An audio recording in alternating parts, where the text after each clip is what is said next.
देखिए, last class में आप लोग का हुआ था नल एंड डिफ्लेक्शन टाइप जो इंस्ट्रूमेंट थे उनके बारे में बता दिया था। उसमें जो डिफरेंस होता है, डिफरेंस थोड़ा सा डिस्कस कर लेता हूँ, फिर उसके बाद हम लोग नेक्स्ट टाइप स्टार्ट करेंगे। तो जो आपके नल और डिफ्लेक्शन टाइप इंस्ट्रूमेंट होते हैं उसमें डिफरेंस क्या है? पहला तो डिफरेंस उनकी डेफिनेशन हो जाती है कि नल टाइप जो होते हैं इंस्ट्रूमेंट, उसमें हम क्या देखते हैं? नल क्वांटिटी देखते हैं, नल कंडीशन को देखते हैं, जिसमें क्या कहते हैं, नल कंडीशन कैसे बनती है? एक बनती है मेजर क्वांटिटी के इफेक्ट के कारण, और एक जो हम कंट्रोलिंग इफेक्ट, जो हम अपोजिट में इफेक्ट दे रहे हैं। जब उन दोनों के बीच में हमारी नल कंडीशन बन जाती है तो हमारा नल टाइप इंस्ट्रूमेंट के द्वारा हम मेजर कर पाते हैं। वहीं डिफ्लेक्शन में क्या है कि जो मेजर करनी है क्वांटिटी, उसके इफेक्ट के कारण जो हमारा पॉइंटर होगा उसमें डिफ्लेक्शन उत्पन्न होगा। तो डिफ्लेक्शन उत्पन्न होगा, और डिफ्लेक्शन किसके अगेंस्ट उत्पन्न होगा? वो अगेंस्ट उत्पन्न होगा कंट्रोलिंग टॉर्क के। तो डिफ्लेक्शन टॉर्क की जो डिफ्लेक्शन टाइप इंस्ट्रूमेंट की थी वो यहाँ डेफिनेशन हो जाएगी, और नल टाइप की यहाँ डेफिनेशन हो जाएगी। फिर एक्यूरेसी की बात करें, एक्यूरेसी हाई होती है किसकी? नल टाइप की, और डिफ्लेक्शन की एक्यूरेसी कम होती है। वहीं हमारा नल टाइप इंस्ट्रूमेंट ज्यादा सेंसिटिव होता है और डिफ्लेक्शन टाइप लेस सेंसिटिव होता है। अगर टाइम की बात करें, चूंकि यहाँ पे टाइम नहीं लिखा है, तो नल टाइप इंस्ट्रूमेंट में मेजर करने में टाइम ज्यादा लगता है, और वहीं डिफ्लेक्शन टाइप इंस्ट्रूमेंट में मेजर करने में टाइम कम लगता है। फोर्थ पॉइंट, ये डायनेमिक और रैपिड मेजरमेंट। डायनेमिक और रैपिड मतलब चेंज होते हुए वैल्यूज, जब वैल्यूज कंटिन्यूसली चेंज होती रहे, उस प्रकार के मेजरमेंट के लिए ये आपका नल टाइप इंस्ट्रूमेंट सुटेबल नहीं है। वहीं अगर मैं बात करूं डिफ्लेक्शन टाइप की, तो ये डायनेमिक मेजरमेंट के लिए प्रिफर्ड किया जाता है। इसी प्रकार से एग्जाम्पल क्या है इसके? डीसी पोटेंशियोमीटर, और इसका एग्जाम्पल क्या है? Moving coil. तो ये हो गए आपके नल टाइप इंस्ट्रूमेंट और डिफ्लेक्शन टाइप इंस्ट्रूमेंट में डिफरेंस। आपसे डिफरेंस डिफरेंस पूछे जाते हैं या प्रॉपर्टीज लिखने के लिए बोला जाता है? अगर प्रॉपर्टीज लिखने के लिए बोला जाता है तो आप एक साइड की पूरा जो सेक्शन है वो उठा के प्रॉपर्टीज में लिख सकते हैं। और अगर आपसे बोलते हैं कि डिफ्लेक्शन, अगर आपको डिफरेंस बताना है तो आप इन दोनों का डिफरेंस बता सकते हैं। देखिए, फिर से रिपीट कर दे रहा हूं। फर्स्ट वाला अंतर होगा डिफिनीशन, जो मैंने पिछली बार डिफिनीशन बताई थी। नल टाइप इंस्ट्रूमेंट में अनिकेत उपाध्याय ने रोल नंबर नहीं लिखा है, उसको मैसेज कर दो कोई कि रोल नंबर लिख के आए सामने। नल टाइप इंस्ट्रूमेंट में हमारा क्या कहते हैं, मेजर्ड क्वांटिटी और अपोजिट इफेक्ट के थ्रू नल कंडीशन प्राप्त करते हैं। डिफ्लेक्शन टाइप में मेजर्ड क्वांटिटी के कारण जो हमारा डिफ्लेक्शन होता है कंट्रोल टॉर्क के अगेंस्ट, उसके थ्रू हम मेजरमेंट करते हैं। Null type instrument highly accurate है, डिफ्लेक्शन इक्विपमेंट लेस एक्यूरेट है। नल टाइप इंस्ट्रूमेंट की सेंसिटिविटी हाई होती है, डिफ्लेक्शन टाइप इंस्ट्रूमेंट की सेंसिटिविटी लो होती है। ये हमारा रैपिड एंड डायनेमिक मेजरमेंट के लिए सुटेबल नहीं है हमारा नल टाइप। डायनेमिक और रैपिड मतलब लगातार चेंज होती है वैल्यूज। वहीं डिफ्लेक्शन टाइप इंस्ट्रूमेंट हमारा प्रेफर्ड किया जाता है डायनेमिक मेजरमेंट के लिए। एग्जाम्पल है DC potentiometer null type instrument का, और डिफ्लेक्शन टाइप का एक एग्जाम्पल मूविंग कॉइल एमीटर। और भी एग्जाम्पल है, जो जैसे जैसे हम इंस्ट्रूमेंट पढ़ते जाएंगे तो हम बताते जाएंगे कि कौन सा आपका डिफ्लेक्शन टाइप है, कौन सा आपका नल टाइप है। ये सब हम आगे डिस्कशन करेंगे। अच्छा, इसके बाद जो नेक्स्ट है आपका, नेक्स्ट क्लासिफिकेशन है मॉनिटर मॉनिटरिंग इंस्ट्रूमेंट्स और कंट्रोलिंग इंस्ट्रूमेंट्स। मॉनिटरिंग इंस्ट्रूमेंट्स की परिभाषा है कि इस प्रकार के इंस्ट्रूमेंट्स जिनका उपयोग प्रोसेस को मॉनिटर करने के लिए करते हैं, तथा जो कंटिन्यूसली अंडर स्टडी वैल्यू या कंडीशन पैरामीटर्स को इंडिकेट करते रहते हैं, जो कि वैल्यू और पैरामीटर्स की कंडीशन को कंटिन्यूसली इंडिकेट करते रहते हैं, वो मॉनिटरिंग इंस्ट्रूमेंट कहलाते हैं। फिर से बोलता हूं, इस प्रकार के स्टूडेंट बोल रहा हूं, इस प्रकार के इंस्ट्रूमेंट जिनका उपयोग प्रोसेस को मॉनिटर करने के लिए किया जाता है, तथा जो एक निश्चित वैल्यू या पैरामीटर्स की कंडीशन को कंटिन्यूसली लगातार इंडिकेट करते रहते हैं, वह मॉनिटरिंग इंस्ट्रूमेंट कहलाते हैं।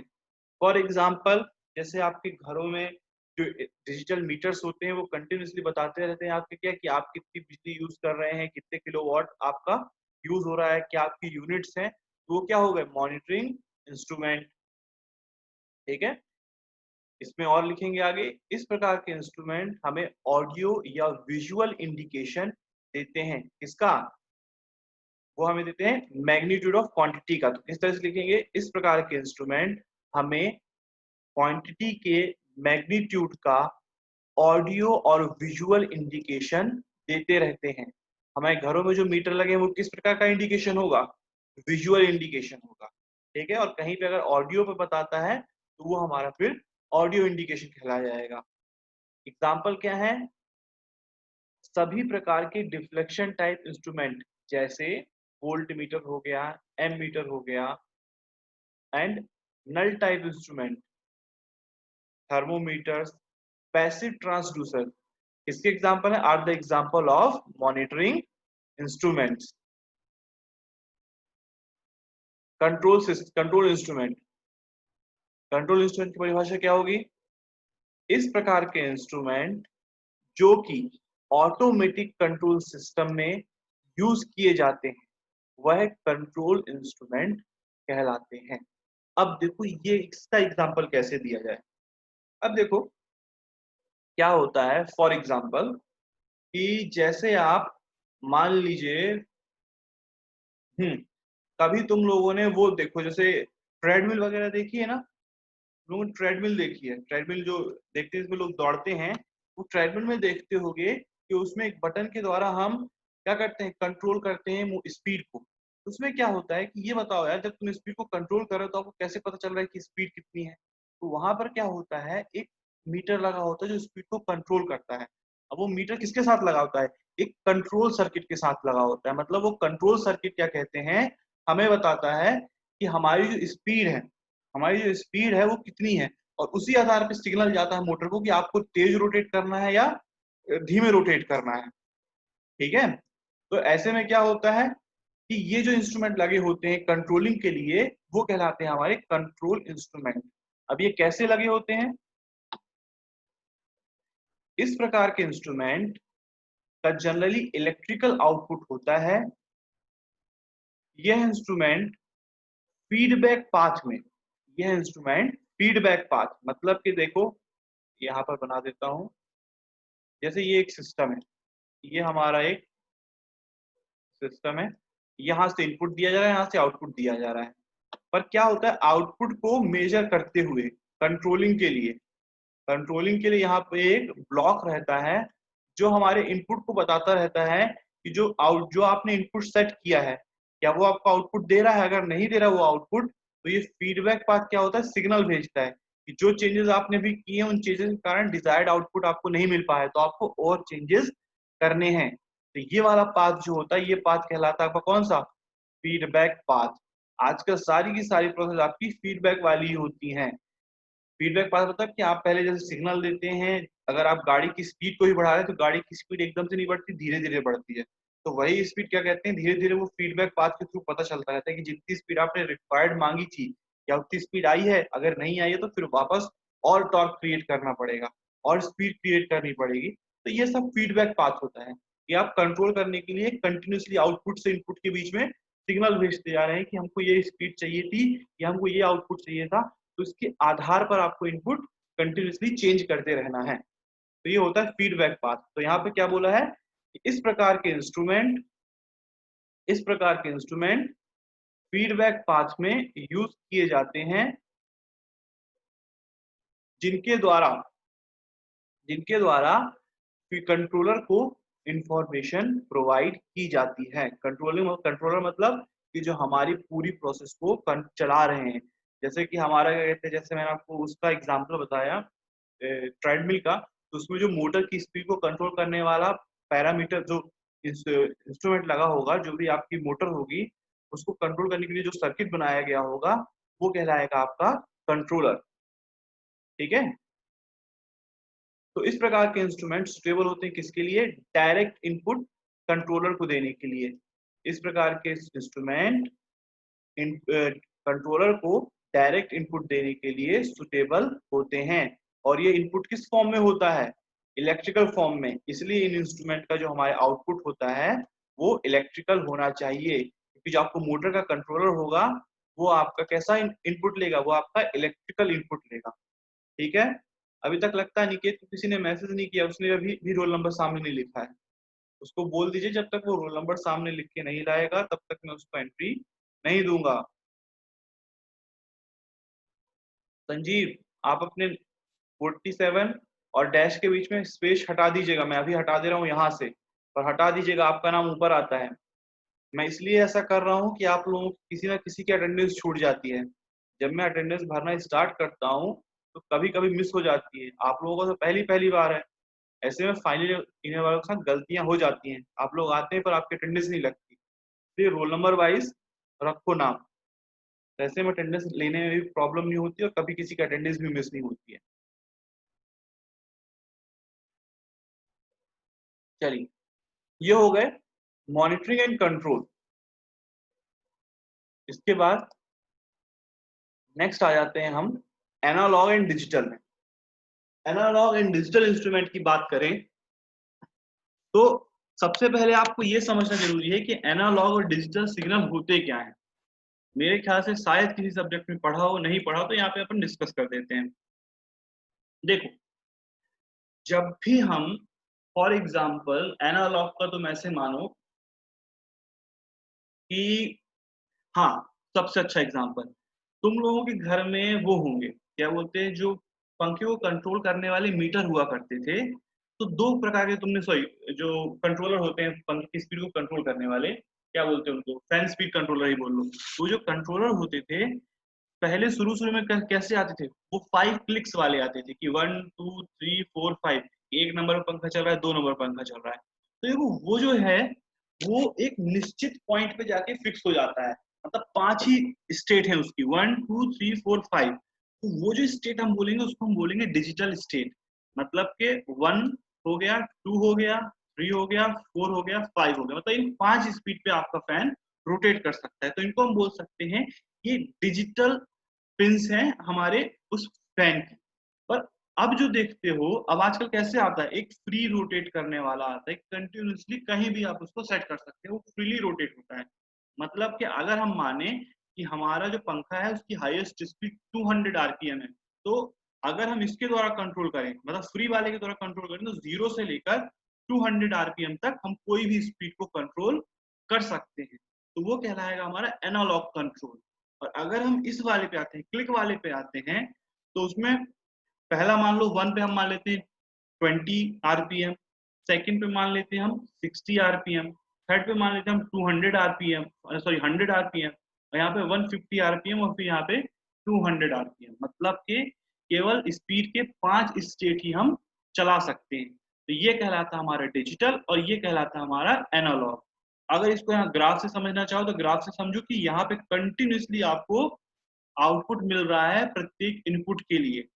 और यहाँ पे क्या है कि यहाँ पर इनपुट के लिए आपको एक निश्चित आउटपुट स्टेट मिल रही है ना? यहाँ पे देखो एक निश्चित आउटपुट स्टेट है, 0 3 4 3, इस प्रकार से आपको आउटपुट स्टेट मिल रही है। आपको सभी कंटिन्यूअस ऐसे आउटपुट स्टेट नहीं मिल रही है।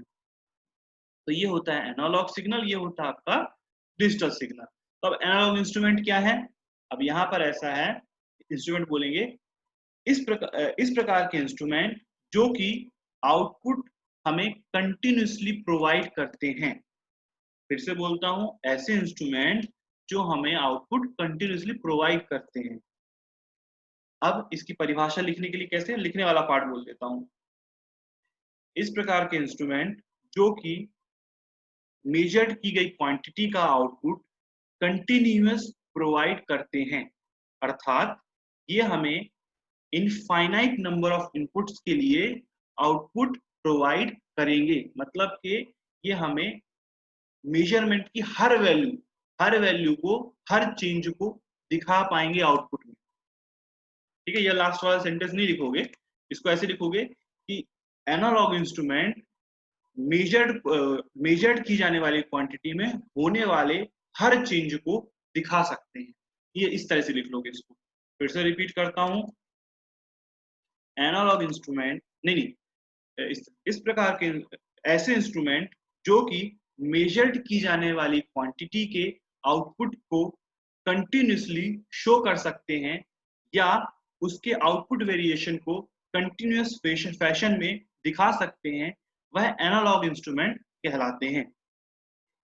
एनालॉग इंस्ट्रूमेंट इनपुट के इनफाइनाइट वैल्यूज को इनफाइनाइट वैल्यूज को या सॉरी इनफाइनाइट क्वांटिटीज को आउटपुट पे शो करता है। इनफाइनाइट क्वांटिटीज को आउटपुट पे शो करता है। ये हो गया आपका एनालॉग इंस्ट्रूमेंट।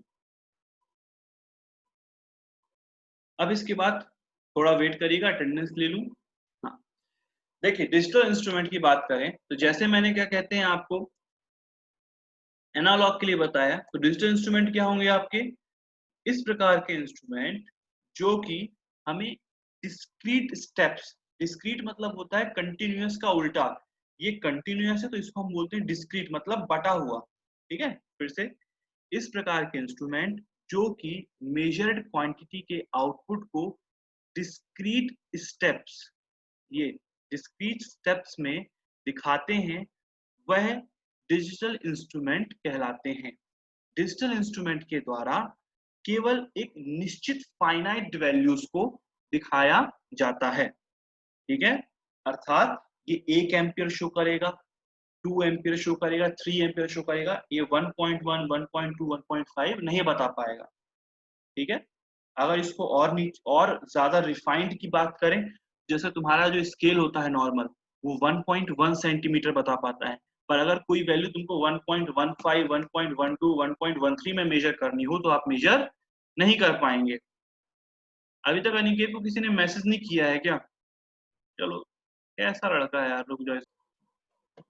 देखिए डिजिटल इंस्ट्रूमेंट में आपका क्या बता दिया था मैंने, डिस्क्रीट पे आपको आउटपुट देता है और ये केवल आपको फाइनाइट वैल्यूज ही प्रोवाइड करेगा। एग्जाम्पल हम लोग स्केल पे बात कर रहे थे, तो स्केल पे मैंने बोला था कि 1.1 सेंटीमीटर आपको दे सकता है, 1.1 सेंटीमीटर दे देगा, 1.2 दे देगा, और उसकी जो बीच की वैल्यूज है 1.15, 1.12 आपको नहीं मिल पाएंगी, तो वो भी आपका डिजिटल इंस्ट्रूमेंट कहलाएगा। और उसका जो क्या कहते हैं लीस्ट मेजर करने की जो वैल्यू होगी वो 0.1 होगी, पर उसके आगे भी वो हमारी मेजर वैल्यू को नहीं कर पाएगा, तो वो भी हमारा एक प्रकार का डिजिटल इंस्ट्रूमेंट है। और वही यहाँ पर एग्जाम्पल दिया गया है कि जैसे हमारे एनालॉग इंस्ट्रूमेंट्स जो होते हैं उनको हम क्या करते हैं, रेंज में बांटते हैं। ये 0 से लेकर 10 का अगर कोई एनालॉग इंस्ट्रूमेंट होगा तो उसमें हम क्या कहते हैं, 0 से 1 के बीच को भी हम 10 भागों में बांट देते हैं, तो उसमें हम क्या कहते हैं 3.5, 3.6 इस तरह की यूनिट्स को मेजर कर सकते हैं। इन एग्जाम्पल को आप अपनी लैंग्वेज में भी लिख सकते हैं। ठीक है, समझ लीजिए, इनको अपनी लैंग्वेज में लिख लीजिएगा। तो एनालॉग इंस्ट्रूमेंट में क्या होता है 3.5 मेजर कर पाएंगे, और उसके बाद 0.5 के बाद अगर हमें मेजर करना हो कि आपको कोई बोले कि एग्जैक्ट आंसर हमको बताओ 3.578, इस तरह से हम क्वेश्चन आते हैं ना कि दशमलव के 3 अंक तक शुद्ध मान बताइए, तो उस तरीके से हम मेजर नहीं कर सकते। और वहीं अगर क्या कहते हैं हमारे जो डिजिटल मीटर्स होते हैं, अब ये डिजिटल अलग की बात कर रहा हूँ, इस डिजिटल की नहीं, जो डिजिटल मीटर मतलब जो स्क्रीन में हमको वैल्यूज दिखाते हैं, जो स्क्रीन में वैल्यूज मेजर करके दिखाते हैं, वो क्या बताते हैं पॉइंट के बहुत दूर तक हमको वैल्यूज बता देते हैं। तो ये हमारे क्या कहते हैं, वो कहलाते हैं हमारा एनालॉग मीटर, कि कंटिन्यूसली हमको वो सॉरी एनालॉग इंस्ट्रूमेंट कहलाते हैं, वो कंटिन्यूसली हमको वैल्यूज प्रोवाइड कर रहे हैं। तो इस प्रकार से आपके एनालॉग इंस्ट्रूमेंट होते हैं और आपके डिजिटल इंस्ट्रूमेंट्स होते हैं। अब इनके बीच का एक अंतर है, इनके बीच के अंतर मैंने बहुत सारे लिखे हैं, इसमें से जो 5 आपको इजी लगे, जो 5 आपको इजी लगे या तो आप पूरे लिख लीजिए, या फिर अगर आपको लगता है कि 5 इनफ होंगे, मैं यही 5 हमेशा याद करने वाला हूँ, तो वो 5 भी आप लिख लीजिएगा।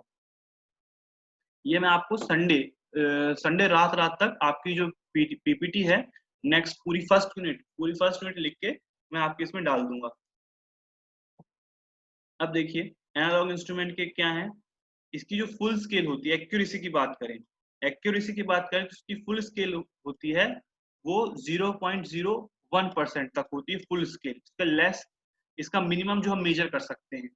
और इसका हाई कहाँ तक होता है, ये कहाँ तक होती है 0.005% तक मेजर कर सकता है, मतलब एक जो हमारी यूनिट होगी उसको 0.005% तक मेजर कर सकता है। इसको अदर वर्ड में कैसे बोलेंगे, अगर ये नहीं लिखना हो तो यहाँ पे लिखोगे एनालॉग इंस्ट्रूमेंट की एक्यूरेसी हाई लो होती है, डिजिटल इंस्ट्रूमेंट की एक्यूरेसी हाई होती है। ठीक है, इसी तरीके से रेजोल्यूशन में, यहाँ पे रेजोल्यूशन की वैल्यू लिखी है तो इसका रेजोल्यूशन क्या है 1 पार्ट सर्वल 100, मतलब 1 डिवाइडेड बाई कोई हंड्रेड होगा, और इसका क्या होगा 1 डिवाइडेड बाई 1000। अब इसमें क्या करेंगे, इसका रेजोल्यूशन, इसका रेजोल्यूशन क्या होता है लो होता है, इसका रेजोल्यूशन क्या होता है हाई होता है। ठीक है, इस तरीके से भी लिख सकते हो आप लोग, चाहें तो इसको इसी भाषा में लिख लेना कि एनालॉग इंस्ट्रूमेंट का रेजोल्यूशन लो होता है, डिजिटल इंस्ट्रूमेंट का रेजोल्यूशन हाई होता है। पावर में इसके लिए रिक्वायर्ड पावर हाई होती है। तीसरा, इस मतलब डिजिटल इंस्ट्रूमेंट में रिक्वायर्ड पावर लो होती है। एनालॉग इंस्ट्रूमेंट आपके लो कॉस्ट के होते हैं, डिजिटल इंस्ट्रूमेंट की कॉस्ट हाई होती है। फिफ्थ में फ्रिक्शनल एरर एग्जिस्ट करता है, फ्रिक्शनल एरर एग्जिस्ट करता है इसमें एनालॉग इंस्ट्रूमेंट में, वहीं डिजिटल इंस्ट्रूमेंट्स में फ्रिक्शनल एरर नहीं होता है। बेटा वॉइस नहीं आ रही है तो रिकॉर्डिंग तो मिल ही जाएगी, कहीं कहीं वॉइस आपकी कट रही होगी, आपके नेटवर्क में प्रॉब्लम होगी। ठीक है, इसलिए आपको वीडियो दिया जाता है कि कहीं आप नहीं सुन पाए हैं तो आप क्या कहते हैं आगे भी उसको देख सके दोबारा। अब एनालॉग इंस्ट्रूमेंट में ऑटो रेंजिंग नहीं होती है, डिजिटल इंस्ट्रूमेंट में, अब ये देखिए इसका,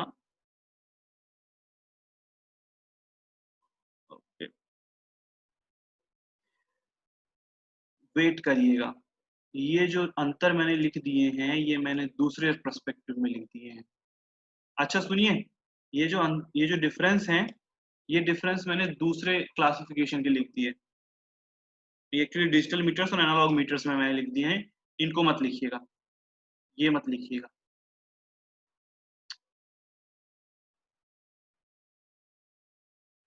एक काम करते हैं, एनालॉग एंड डिजिटल,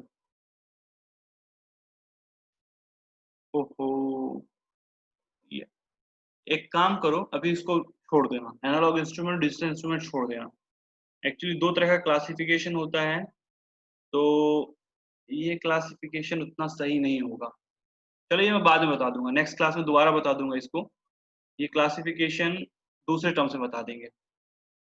एक्चुअली क्या होता है कि दो तरीके से क्लासिफिकेशन कर सकते हैं, एक तो ये वेव फॉर्म जिस फॉर्म में शो रहे हैं उस तरीके से, और एक एनालॉग और डिजिटल। हमारा एनालॉग मतलब होता है कि जिनको हम, जो हमारे वो होते हैं थर्मामीटर हो गया, या फिर जो मीटर्स होते हैं जिनमें सुई वगैरह पॉइंटर वगैरह होते हैं तो उनको हम एनालॉग इंस्ट्रूमेंट कहते हैं।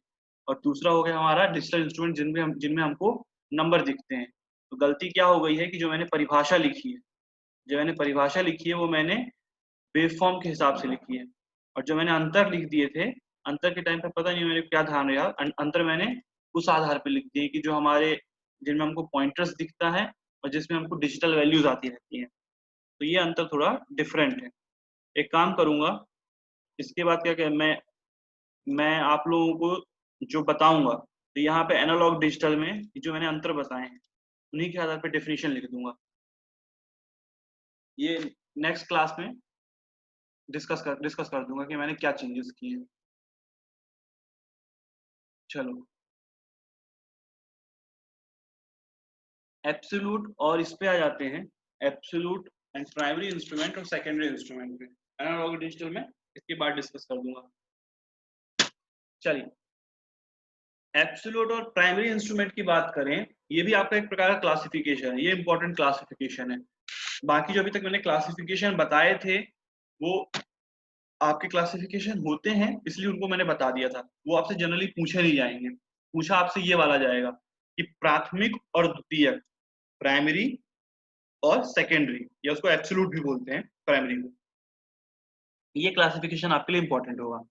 अब देखिए, ये जो क्लासिफिकेशन होता है आपका, इसमें क्या होता है कि इसमें जो क्वांटिटी मेजर की जाती है वो डायरेक्टली इंस्ट्रूमेंट के द्वारा, एक निश्चित प्रोसीजर के द्वारा, विदाउट क्या कहते हैं, any calibration, without any comparison, यहाँ पे आपकी क्वांटिटी डायरेक्ट मेजर की जाएगी। मतलब कि यहाँ पर आपको किसी भी प्रकार के कैलकुलेशन की आवश्यकता नहीं होगी, आपको किसी भी प्रकार के अदर इंस्ट्रूमेंट की आवश्यकता नहीं होगी। जो आपका ये इंस्ट्रूमेंट होगा ये सदा सत्य होगा, इसको आपको कहीं से भी चेक नहीं करना है। मतलब कि आपको इसको कहीं कैलिब्रेट भी नहीं करवाना है। अगर ये इंस्ट्रूमेंट आपने बना दिया है तो डायरेक्ट क्वांटिटी आपकी मेजर कर देगा। अब इसको हिंदी में कैसे लिखोगे? इसको ऐसे लिखेंगे कि यह इंस्ट्रूमेंट किसी भी मेजर्ड की जाने वाली क्वांटिटी के मेजरमेंट को डायरेक्ट फिजिकल कांस्टेंट के टर्म्स में प्रोवाइड करते हैं। ठीक है, फिर से बोलता हूं, इस प्रकार के इंस्ट्रूमेंट मेजर्ड की जाने वाली क्वांटिटी के मैग्नीट्यूड को डायरेक्ट फिजिकल कांस्टेंट के रूप में प्रोवाइड करते हैं। For example, tangent galvanometer. क्या है? Tangent galvanometer. इसकी खास बात क्या है? इस प्रकार के इंस्ट्रूमेंट को किसी अदर स्टैंडर्ड इंस्ट्रूमेंट से कंपैरिजन करने की आवश्यकता नहीं होती है। अर्थात कि अगर आपने टेंजेंट गैल्वेनोमीटर लिया है तो आपको उसको कहीं से भी कैलिब्रेट या कहीं से भी चेक करने की आवश्यकता नहीं होगी। ये वो इंस्ट्रूमेंट होगा जो आपको सही वैल्यू बताएगा। इसके द्वारा हम अदर इंस्ट्रूमेंट को कैलिब्रेट करेंगे। मतलब इसको बनाया ही पूरा चेक करके गया है, ये आपको सही वैल्यूज ही बताएगा। अब देखिए, इस प्रकार के इंस्ट्रूमेंट इलेक्ट्रिकल क्वांटिटी को इस प्रकार के इंस्ट्रूमेंट इलेक्ट्रिकल क्वांटिटी को एब्सोल्यूट मैग्नीट्यूड इलेक्ट्रिकल क्वांटिटी का एब्सोल्यूट मैग्नीट्यूड प्रोवाइड करते हैं थ्रू देयर डिफ्लेक्शन। इनका डिफ्लेक्शन क्या कहते हैं? हमें जो इलेक्ट्रिकल क्वांटिटी होती है उसका एब्सोल्यूट मैग्नीट्यूड प्रोवाइड करता है। इस प्रकार के इंस्ट्रूमेंट के लिए किसी भी प्रकार के कैलिब्रेशन और कंपैरिजन की आवश्यकता नहीं होती है। ये जो कैलिब्रेशन वर्ड है ये तुम लोगों ने अभी तक नहीं सुना है, अभी इसको यहाँ पे याद कर लो। अभी क्या कहते हैं, आने वाली 1-2 क्लास में आपको ये कैलिब्रेशन वर्ड क्या होता है समझाया जाएगा। अब देखिएगा, अब ये मैंने बता दिया इंस्ट्रूमेंट के बारे में। अब इंस्ट्रूमेंट का यूज किस प्रकार से है? इस प्रकार के इंस्ट्रूमेंट सामान्यतः लेबोरेटरीज में यूज नहीं किए जाते हैं, क्योंकि इनका यूज करना क्योंकि इनका मतलब किसके द्वारा, इंजीनियर इलेक्ट्रिशियन के द्वारा यूज करना कठिन होता है, क्योंकि इनका यूज करना टफ होता है। तो इसको नॉर्मल अगर इंजीनियर इलेक्ट्रिशियन को भी कंक्लूड करें तो ऐसा बोलेंगे कि इलेक्ट्रिशियन या इंजीनियर्स के द्वारा इसका उपयोग लेबोरेटरीज में नहीं किया जाता, क्योंकि इनका उपयोग करना या इनकी प्रैक्टिस कर पाना टफ होता है। ठीक है, परंतु परंतु इसका उपयोग ज्यादातर नेशनल लैबोरेटरीज और सिमिलर इंस्टीट्यूट में किया जाता है। इसका उपयोग नेशनल लैबोरेटरीज और इंस्टीट्यूट में किया जाता है। क्यों? क्योंकि ये इंस्टीट्यूट्स जो होते हैं ये अदर मेजरिंग इंस्ट्रूमेंट्स को कैलिब्रेट करते हैं या उनका चेक करते हैं। फॉर एग्जांपल, ये उस तरह के इंस्टीट्यूशन में लगाए जाएंगे जहां पर आपके अदर एमीटर और वोल्ट मीटर वॉट मीटर बन के आते हैं, जो आपसे सर्टिफिकेशन मांगते हैं कि हमारा एमीटर के द्वारा जो वैल्यू मेजर की जा रही है वो सही है। या फिर अगर आप लिखते हैं कि हमारे जो वैल्यू है वो 5 एम्पीयर तक मेजर करता है, प्लस माइनस 10% एरर आता है, तो जो 10% एरर होता है वो आपको ये लेबोरेटरीज या इंस्टीट्यूशन सर्टिफाइड करके देते हैं। इस इंस्ट्रूमेंट के द्वारा जब आपकी वैल्यू नापी जाएगी तो उसमें 10% से ज्यादा एरर नहीं आएगा। तो वहां पर इसका यूज होता है, जहां पर हमको एक स्टैंडर्ड मेंटेन करना है, जहां पे हमको लोगों को सर्टिफाइड देना है, हमको कैलिब्रेशन करना है, अदर इंस्ट्रूमेंट्स हमको चेक करने हैं। तो वहां पर आपके प्राइमरी और एब्सोल्यूट इंस्ट्रूमेंट्स का उपयोग किया जाता है। इसके एग्जाम्पल क्या है? Tangent galvanometer, Rayleigh current balance, absolute electrometer. अभी आपकी क्लास कैंसिल हो जाएगी तो वापस ज्वाइन कर लीजिएगा। मैं एनालॉग और डिजिटल दोबारा रिपीट कर दूंगा उस वाली क्लास में, क्योंकि उसकी रिकॉर्डिंग नहीं हो पाएगी सेकंड क्लास की, तो वहां पर हम इसको दोबारा रिपीट कर देंगे। जैसी कैंसिल होती है दोबारा ज्वाइन कर लीजिएगा।